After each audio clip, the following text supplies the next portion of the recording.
Hey everyone and welcome back. Sometimes I feel like we're drowning in information, just bombarded with so much stuff. And it's like, wouldn't it be great to have a framework, a way to make sense of it all? Well, that's exactly what Rudolf Carnap tries to give us in his book, The Logical Construction of the World. Whoa, hold on. The logical construction of the world, that sounds intense. It is. It's this incredibly ambitious attempt to, get this, reconstruct the entire world using only logic. Seriously, the entire asterisk world, just using logic. Yep, that was Carnap's goal. So we're talking like super genius level thinking here. Oh, yeah. Yeah. And to make it even more impressive, this was actually his doctoral thesis, way back in 1928. Is asterisk doctoral thesis asterisk stake? Okay, Yeah. like, now I feel completely inadequate. Huh. But that's Carnap for you. He was a major figure in the Vienna Circle, this group of philosophers who were all about logical positivism. Right, logical positivism. I've heard of that. But to be honest, I could use a little refresher. In a nutshell, they believed that the only meaningful statements are those that can be verified through observation or logic.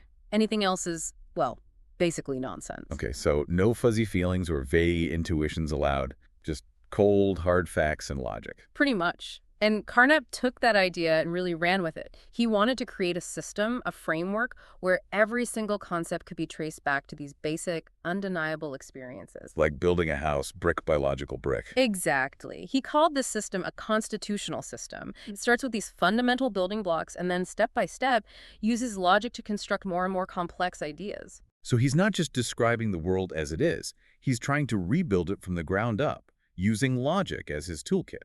That's a great way to put it. And to understand how he does it, we need to talk about those basic building blocks, what he calls elementary experiences. Okay, so what are these elementary experiences? Is this where things start to get really complicated? Not at all. Think of them as the raw data of your senses. The feeling of warmth on your skin, the taste of your morning coffee, the sound of a bird singing. So just pure sensations before our brains even have a chance to interpret them, like the smell of rain or the feeling of grass under your feet. Exactly, those raw, uninterpreted sensations. Carnap believed that these experiences were the most basic, most certain elements of our knowledge. So it's like he's saying, let's strip away all the assumptions and interpretations and get down to the bedrock of experience. Exactly. And this is where his work connects with empiricism, the idea that all knowledge comes from our senses, from our experiences of the world. Okay, so that makes sense. We start with these basic experiences. But then how do we get from the feeling of warmth to, like, the concept of the sun? Yeah. Or from the taste of coffee to understanding chemistry? That's where things get really interesting. Carnap proposed these things called constructional steps. Think of them as logical operations that combine simpler elements into more complex ones. Okay, so it's like taking those individual Lego bricks of experience and using logic to snap them together into more and more complex structures. I like that. So, for example, you see a black dog, you're experiencing two basic things, dog-shaped and blackness. So far, so good. I think even I can follow that. But here's the key. Carnap believed that you could use these constructional steps to define asterisk everything, asterisk every single concept, every object, every idea in terms of these fundamental sensory experiences. Wow, okay, now I'm getting that feeling of, whoa, my brain might explode. Huh. It is a pretty wild idea when you think about it, trying to define asterisk everything asterisk in terms of these basic sensory experiences. But that was Carnap's grand vision. And he was really committed to this, right? I mean, he did spend decades refining his ideas. He did, and he knew it wasn't going to be easy. In fact, he even identified 4 major challenges he knew he'd have to address. So he was aware of the potential pitfalls, the ways this whole project could go wrong. Oh, absolutely. And he tackles them head on in the book. This is what I love about philosophy. Even the big thinkers, the ones trying to build these grand systems, they still have those moments of, this is harder than I thought it would be. Totally. So you want to hear about those challenges? You bet. Lay it on me. All right, so challenge number 1, the problem of the starting point. The starting point, where do you even begin when you're trying to rebuild the entire world using, just logic? Exactly. It's a lot of pressure to find the right foundation. Right. Because if your foundation is shaky, the whole thing could crumble. And then there's challenge number 2, the problem of forms or types of constructional systems. Carnap wondered, could there be multiple ways to build this structure of knowledge? Are there different logical systems you could use, each leading to a different picture of the world? Okay, so it's like, are there multiple blueprints you could follow, each one resulting in a slightly different building? Precisely. And then we have challenge number 3. The problem of the objects to be constructed. What exactly are we trying to define and organize with this system?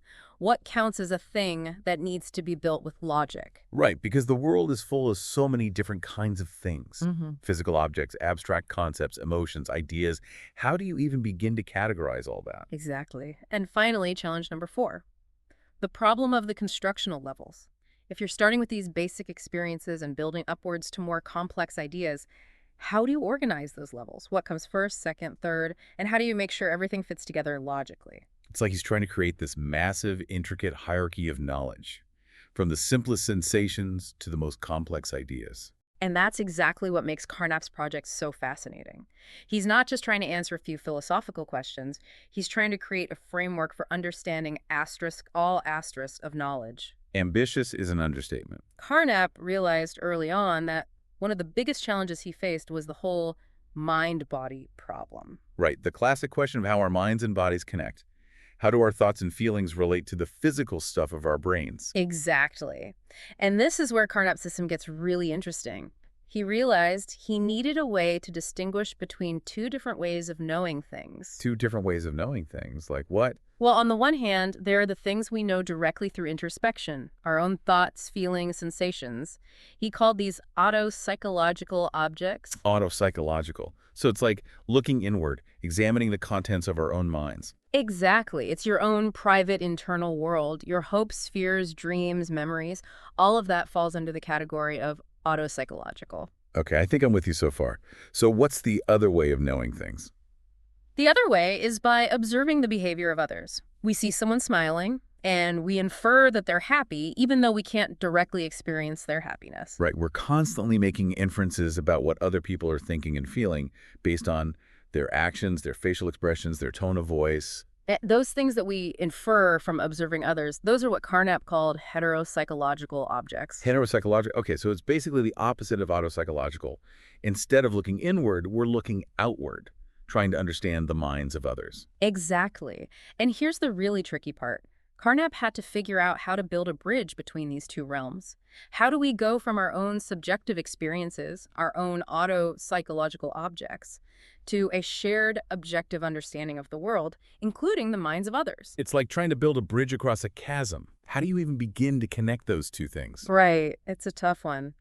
Carnap's solution was to suggest that even though our experiences are subjective, there's still a common structure, a shared framework that allows us to agree on certain things. So like my experience of the color red might be slightly different from yours, but there's enough common ground for us to agree that, yes, that's definitely red. Exactly. We're all working from the same basic blueprint, even if our individual experiences are slightly different. Okay, that makes sense. But how do we arrive at that shared blueprint? Is it just something we're born with, or do we learn it through experience? Carnap believed that this shared framework is ultimately grounded in the physical world, in the structure of the things we perceive. So it's not just some abstract mental construct, it's rooted in our interactions with the physical world. Exactly. And this is a really important point because it allows Carnap to push back against skepticism. Skepticism, you mean the idea that we can never really know anything for sure? Exactly. Carnap is saying, no, we're not trapped inside our own heads. There is a real world out there, and we can come to know it, even if that knowledge is always filtered through our senses. So he's building the system of knowledge, but he's also defending the very possibility of objective knowledge. Exactly. And that brings us back to those 4 challenges he outlined. Remember the first one, the problem of the starting point. Right, if you're going to build a system of knowledge, you have to start somewhere. But where? What's the foundation? Well, initially, Carnap considered using propositions as his starting point. Propositions, Yeah. like statements about the world, like the sky is blue or water is wet. Exactly. He thought about starting with those basic statements that we use to describe our experiences, but he ultimately decided against it. Why is that? What's wrong with starting with propositions? They seem pretty basic to me. Well, Carnap realized that even propositions are already quite complex. They rely on a whole bunch of other concepts that haven't been defined yet. So it's like trying to build the second story of a house before you've even laid the foundation. Exactly. He realized that to create a truly solid system, he needed to start with something even more fundamental. Okay, so if not propositions, then what? Where do you even go from there? He circled back to those elementary experiences. Remember, those raw sensory inputs, like the feeling of warmth or the taste of coffee. So he's saying that those pure, uninterpreted sensations are the most basic building blocks of our knowledge. Exactly. Because even if I'm wrong about what's causing that feeling of warmth, I can't be wrong that I'm experiencing warmth. It's the one thing I can be absolutely certain of. So those elementary experiences become the bedrock, the foundation upon which he can build his whole system. Precisely. And this leads us to a second challenge, the problem of forms or types of constructional systems. Could there be other ways to build this system? Other starting points, other logical frameworks? So he's questioning his own assumptions, asking himself, what if I'm approaching this whole thing the wrong way? Exactly. And one alternative he considered was starting with physical objects instead of elementary experiences. So instead of starting with my experience of redness, we start with a scientific definition of red as a property of light waves. Exactly. It's an approach that's much closer to what we now call physicalism. The idea that the world is fundamentally physical and that everything can be explained in terms of physical processes. Okay, so that makes sense. Start with the physical world and then try to figure out how our minds fit into that picture. Right. And while Carnap acknowledged that this was a valid approach, he ultimately decided to stick with his original starting point elementary experiences. He felt it was important to start with subjective experience without making any assumptions about the nature of the physical world. So it's like he wanted to build a system that could account for both the subjective and the objective. Exactly. And this leads us to the third challenge, the problem of the objects to be constructed. What exactly are we trying to define and organize with this system? Right, because the world is full of so many different kinds of things. Physical objects, ideas, emotions, relationships. Where do you even begin? Carnap makes the distinction between two main categories, empirical objects and logical objects. Okay, I have a feeling this is where things might get a little abstract. Not really. Empirical objects are simply the things we experience with our senses. Trees, buildings, dogs, coffee mugs, the stuff of our everyday experience. Got it. So empirical objects are basically the things we can see, touch, smell, taste, and hear. Exactly. Logical objects, on the other hand, are abstract concepts like numbers, mathematical sets, and propositions. Ah, okay. So we're talking about the realm of pure logic and mathematics. The stuff you can't really touch or see, but that still seems to have a kind of reality. Exactly. And Carnap argues that while both empirical objects and logical objects are essential for a complete system of knowledge, they are constructed differently. So empirical objects are grounded in those elementary experiences, while logical objects are built through, well, logic. You got it. And this distinction helps clarify Carnap's goals. He's not just trying to catalog every single thing that exists. He's trying to show how both concrete objects and abstract concepts can be constructed from a limited set of basic elements and logical operations. It's like he's trying to reveal the hidden structure of knowledge itself, to show how everything is interconnected, how it all fits together. And that brings us to his final challenge, the problem of the constructional levels. How do you organize this vast, interconnected system of knowledge? Right, because it's one thing to say that everything can be constructed from elementary experiences, but it's quite another to actually do it. How do you even begin to organize such a massive project?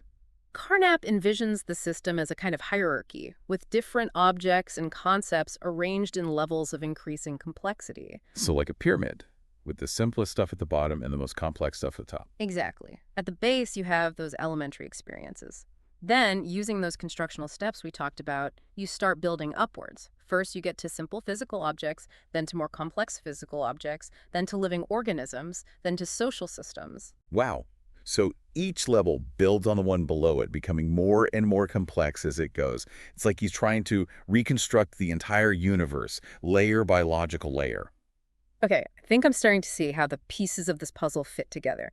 But I have to ask, how far can you really take this idea? I mean, can you really reduce everything asterisk to those elementary experiences? What about something like, say, love? Where does that asterisk fit into this pyramid of knowledge?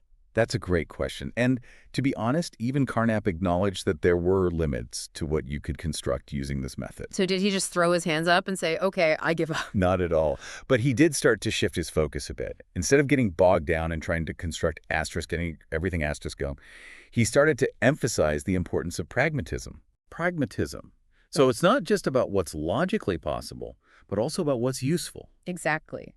Carnap realized that different fields of study might need different approaches, different ways of organizing knowledge.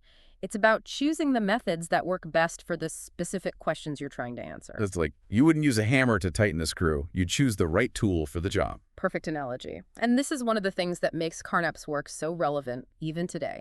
He was a pioneer of what we now call scientific pluralism. Scientific pluralism. So instead of saying there's only one right way to do science, he's saying there might be multiple valid approaches. Exactly. And that's a really important insight, especially in today's world where we're dealing with increasingly complex problems.